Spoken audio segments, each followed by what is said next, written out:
Hey guys, so I am with Chelsea from The Financial Diet. Hi. If you don't know The Financial Diet, you have to check out their YouTube channel. It's actually like my favourite channel at the moment. It's one of those ones where you see there's an upload and before you even do anything, it's like the first one I click on. That's the nicest thing I've ever heard. Thank you. Got a true fan here. This is extremely exciting. So tell us a bit about what you do over on The Financial Diet. The Financial Diet is, as Hannah mentioned, a YouTube channel. We also have a website where we're just young women mostly talking about money. We are not financial advisors, so we definitely come from it from the perspective that probably you guys would, which is we don't feel that we understand money as well as we'd like to, and we just kind of want to get better and ask the questions and talk about the things that help us get better with money. And I have to say, for a financial channel, I feel like it's pretty watchable because a lot of finance content is very boring and I think ours is not. I would agree.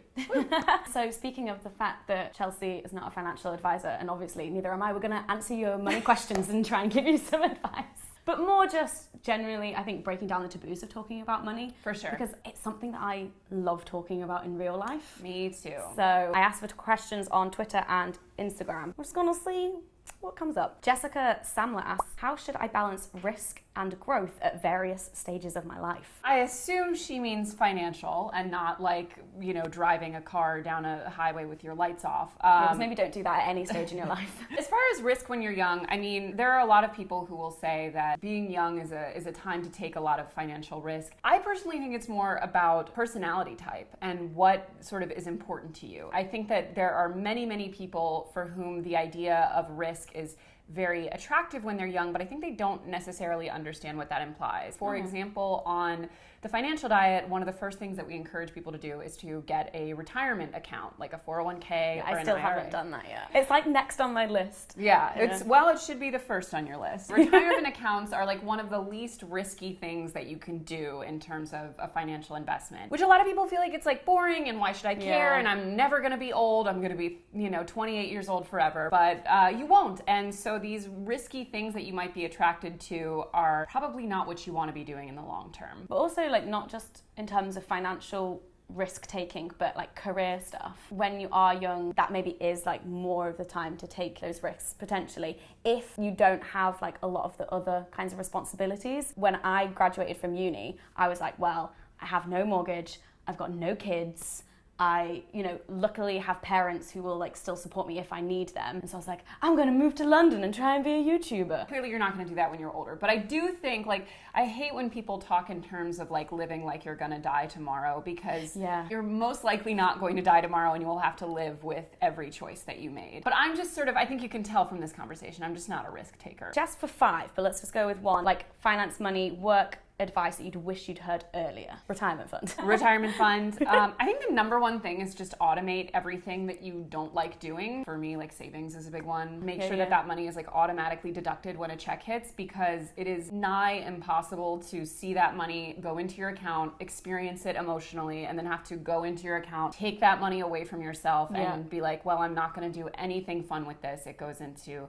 the sad account I can't touch. When I was still registered as self-employed, anytime I would get a paycheck, because if you're self-employed, you're not already paying tax, you have to pay it after. And so I'd get a paycheck and then I would do the maths and like I'd then have to like actively be like 20% of that, goodbye. You are like for me to pay tax. And then I've had friends of mine who just didn't do that, and then they get hit by this tax bill and they thought all of that money was theirs. I'm like, I think the biggest thing that you have to do, whether it's saving money or paying back debt or whatever it is, you just have to learn to mentally not even acknowledge that money. Like it's not mine. It's never not my think money. of it. Even when you're doing like how much I earn, like only say the number after you've taken that out, because even just thinking of it in terms of like I should have this much money will make you feel devastated when you can't spend it on things that you want to buy. But savings is all you. No one's going to make you save. Someone just said, I just need to stop spending money on food. Same.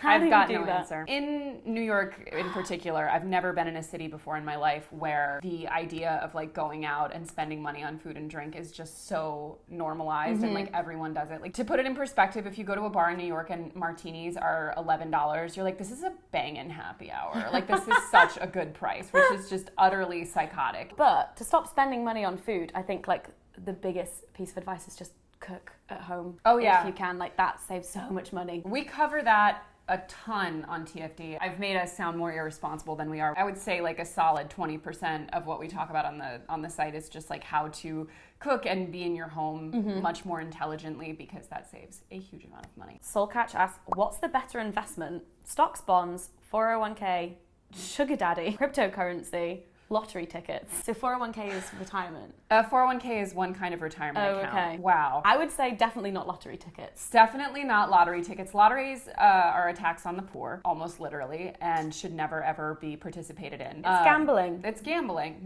and not even fun gambling. Like when you actually go to Las Vegas, like you get free drinks the whole time you're at the table. You can just like hang out all night, have some wings, like play cards all night. It's fun. Meet interesting people. And some ones you wouldn't want to meet. Lottery is definitely at the bottom. Cryptocurrency, we've done several videos on crypto, and every time we just get screamed at. People who are into crypto, you could literally find out that like holding cryptocurrency causes cancer, and they would still be just like so into the concept. Too volatile though, not for the average person, not something people should consider. Do they mean like a literal sugar daddy, or is sugar daddy a thing? Dating a wealthy older man, usually. Yeah. Or woman, sugar mama. I can't say that's a bad investment, but then on the other side, he has such a power dynamic over her. Yeah. I feel like in society we like judge a lot of people who, or like we judge women who like will date someone who has a lot of money, but like, well, she's just looking out for herself, maybe. Listen, my actual opinion on all that stuff is that all of life is a power exchange, and an exchange of, someone giving something they have for something they want. And I personally don't feel that it is we are in any place to judge the consensual relationships that people form. Yeah. So if you're in a sugar daddy relationship and every party is happy with it and getting what they want, have at it. Oh, and just to answer the actual ones. Oh, yeah. I think a lot of people don't understand what retirement accounts actually are. Basically, retirement accounts are investments. They're just kind of like a basket of different investments that move really slow with the market, and they're sure and steady. Retirement accounts have the added benefit of being pre-tax, like the government is essentially subsidizing these investments so that people can build their retirements. So you don't need to think of it as different from stocks and bonds. Like those are included in retirement accounts. I think when people think of stocks and bonds, they're thinking of buying individual stocks, like thinking wow, Google is doing really well lately, I'm going to get some Google. But that is actually one of the most risky ways to invest, and it's not necessary to investing. There are other things like mutual funds, ETFs, index funds, etc., that allow you to invest in a more diversified and safe way. So the safest of all of those investments would be the retirement account, and I just want people to remember always that when you hear the word investment, that does not necessarily mean picking individual stocks. What are the best ways for millennials, or just anyone, I guess, to save money and be eco-friendly? Definitely number one is like working down your waste, and it's not just the trash that you throw away, it's also like lights that are on in rooms you're not in, heating or cooling that's excessive, like everything that is like a nice to have but not a need to have, like working on cutting that back. Even like the amount of groceries that you buy. I personally end up throwing away a lot of groceries. And then you're saving money as well. Yeah, and then you're saving a ton of money. I'm a student and afraid of being self-employed. In your opinion, what's the most important trait for working for yourself? I feel like the most important trait is like self-motivation. No one else is holding you accountable for getting the work done. I would say opportunist too, because if you're self-employed, you essentially have to become a salesperson and as well as sort of your own manager. I'm not going to say that you need like a slippery relationship with ethics, but you at least need to be like out for yourself at all costs. One perfect example is that like freelancers have a very, very difficult time getting paid a lot of the time, and paid on time. And you have to be okay with like really going after people. And like many times I've like lied to the accounting department at the place and been like,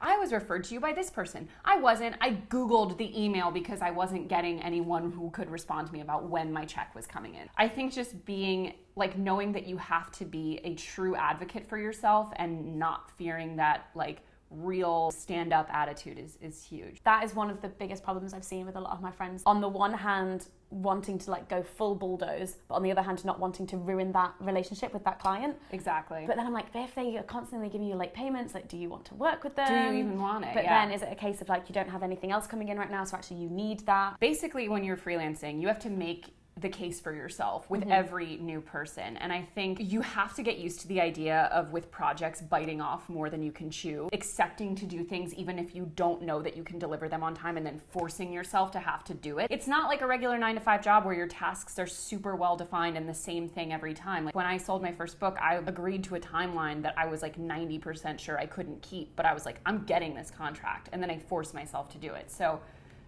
opportunism, I would say. How did you make the transition from working a 9-to-5 to being fully self-employed? You like work for yourself, but you own a company, so you have given yourself a 9-to-5. But it wasn't always that way. When we first started TFD, my partner Lauren and I, who co-founded it, we started part-time. Like we had full-time jobs. We were just doing nights and weekends for the first like 6 months. And then when we went full-time, it was just the two of us for the first little while there. So, and I was freelance before, full-time freelance several years prior. So I've definitely done it. And I would just say, as I just mentioned, making the transition a very slow one. You have to save up the money necessary. You have to make sure that you have enough of a cushion financially when you're, you know, like you have enough clients, for example, or you have enough work waiting for you. Even 3 months or so of nights and weekends on this project is worth it. Like, quit your job and follow your dreams is just such bad advice. You need that foundation. You should like dissolve into the new job.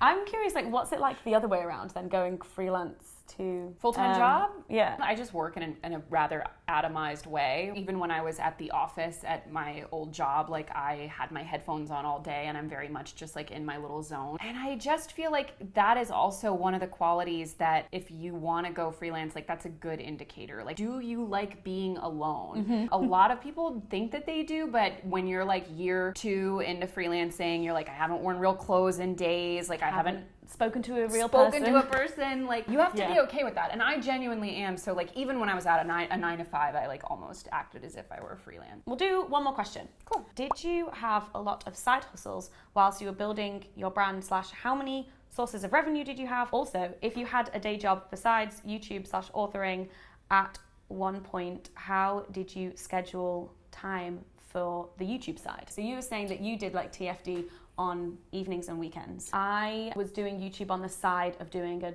degree, even though I did history, so it was like 6 hours of contact time. I was like in the library like 10 till 6 like every day.